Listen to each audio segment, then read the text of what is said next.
جناب محمد زید رضا جاوید صاحب یوسٹن امریکہ، السلام علیکم۔ آپ کے سوال ہمیں موصول ہوئے، جواب حاضر۔ پہلا سوال تو یہ ہے کہ کیا مسلمان بچے غیر مسلموں کی اسکول میں تعلیم حاصل کر سکتے ہیں؟ اصل میں دیکھیے، امریکہ وغیرہ میں تو ظاہر ہے کہ مسلمانوں کے اسکول جو ہیں وہ شاذ اور نادر ہیں، اس لیے مجبوراً آدمی اپنے بچوں کو حلال روٹی کمانے کا ذریعہ بنانے کے لیے انگریزی اسکولوں میں تعلیم دیتا ہے، اور ظاہر ہے کہ اسی کے بعد آدمی جو ہے وہ برسر روزگار ہوتا۔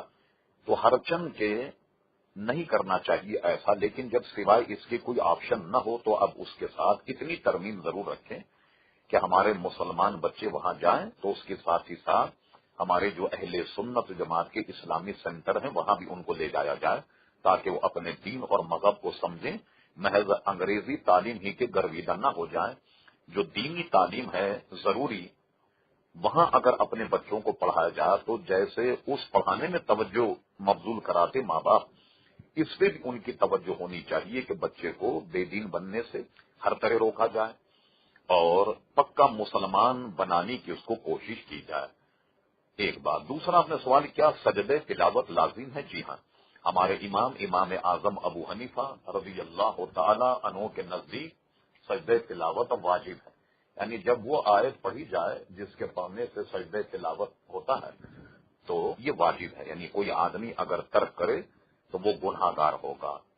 پھر آپ نے پوچھا سجدہ تلاوت کتنا لمبا ہونا چاہیے؟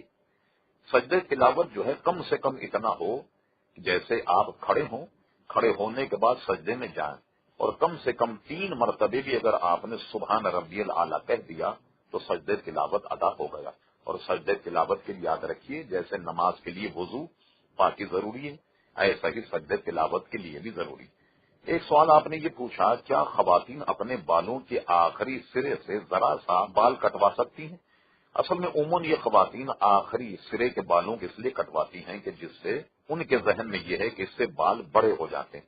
ظاہر ہے کیونکہ انگریزی وضع قطع کرنے کے لیے ان کو بالوں کو نہیں کاٹا جاتا، بلکہ ان کی نوکوں کو صرف کاٹا جاتا ہے کہ بال اس سے بڑے ہوتے ہیں۔ اگر ایسا ہے تو اس میں شرعاً کوئی حرج نہیں۔ ایک سوال آپ نے یہ پوچھا کیا مسلم ممالک کے لوگ غیر مسلم ممالک کی شہریت حاصل کرنے کے لیے اپنی مسلم شہریت تبدیل کر سکتے ہیں؟ برائے کرم شریعت کے مطابق جواب۔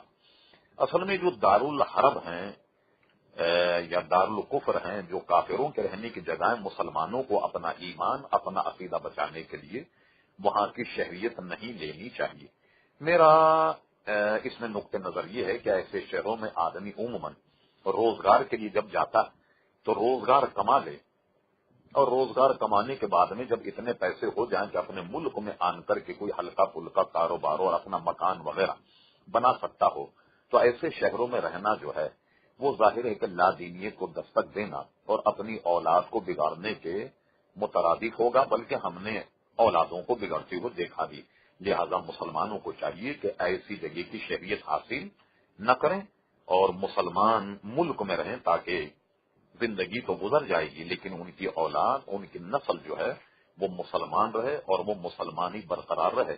یہ جبھی ہوگا جب اپنے مسلم ملک میں رہ سکیں، جبھی ہوگا۔